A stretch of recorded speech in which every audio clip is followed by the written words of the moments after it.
Last night on 60 Minutes, we saw the story of Michael Morton, a man who spent a quarter century in a Texas prison for a murder he didn't commit. Correspondent Lara Logan showed us how Morton was set free and why the district attorney is now being investigated. In 1987, in a very public trial, Michael Morton was convicted of brutally murdering his wife.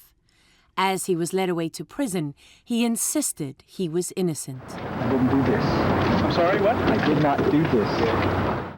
Hardly anyone believed him.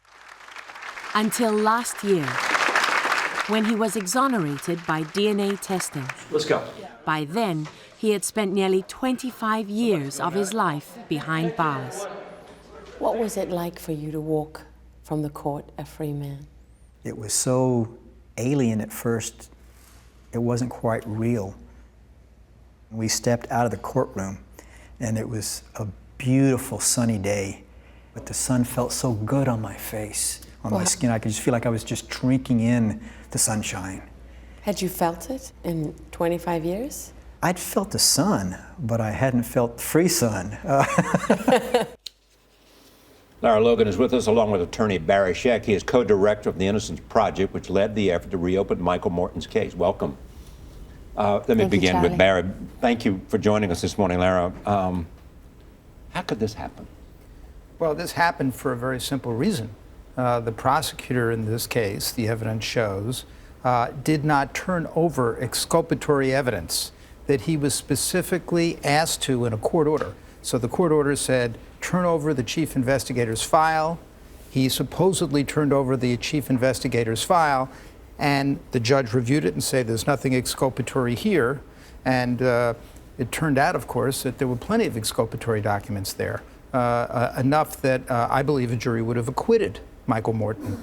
And so what's really important to understand, Charlie, is that in this case, because the defense lawyers smelled a rat, they asked for a specific order of the court. And now, all these years later, after the DNA exonerates them, after it identifies the real perpetrator, what we were able to do, which is unheard of, is go back into court and make a showing that there was probable cause that this district attorney, who's now a sitting judge, committed criminal contempt by not turning over those exculpatory documents. And so there's been a finding that probable cause he committed criminal contempt. That has been affirmed, that probable cause finding, by the chief judge of the Texas Supreme Court, a Republican, and they have now ordered a trial, what they call a court of inquiry, against this judge. And that's in sharp contrast to what happened to Senator Ted Stevens.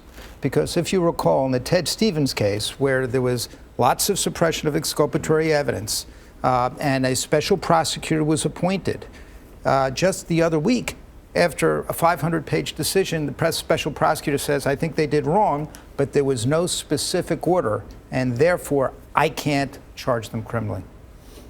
So I guess the question is, too, and this is a lot for someone to take in. It's a very moving story in this particular case. But as we look at what else has happened, what's to prevent this from happening again? Well, these kinds of things, I don't want to suggest that there's an epidemic of this, but it does happen. And the issue is when you have prosecutors who are hiding exculpatory evidence, as Lara and the team, the 60 Minutes team showed in that story, when they hide it, you have to be sure that it can really be enforced. Because the truth of the matter is prosecutors have what's called absolute immunity from a civil lawsuit. If they deliberately decide in the adversarial setting to hide the evidence, the only thing that can be done is criminally prosecute them or bring them up on bar charges. Let me get Lara involved in this. You had firsthand opportunity to talk to someone who's experienced this and had to go through this. Give us a sense of him and how he feels today and how he, in a sense, takes his life from here. Well, Charlie, it's not overstating it to call Michael Morton an extraordinary man. And when you spend just a little bit of time with him, you get a sense of what I'm talking about. I mean, here is someone who lost his whole life, who lost everything. And most importantly to him, he lost his son. I mean, he didn't get a chance to mourn his wife. The questioning turned instantly towards him, very aggressive. He was the number one suspect from the very first moment.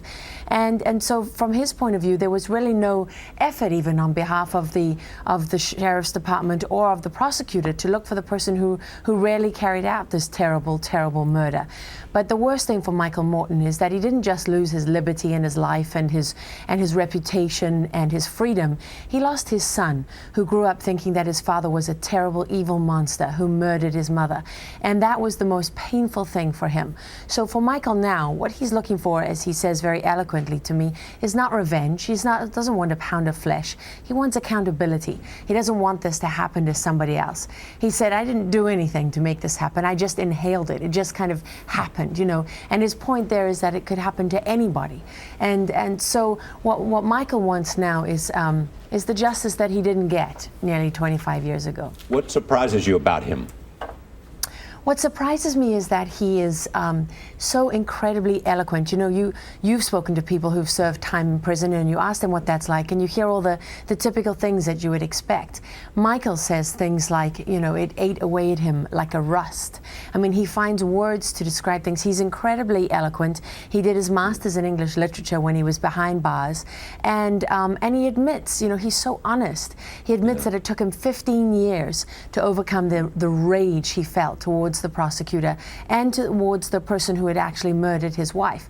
And when I asked him why he didn't ask his son, who was 3 years old at the time of the murder, what happened, because Eric was in the house and there was a good chance he'd witnessed it.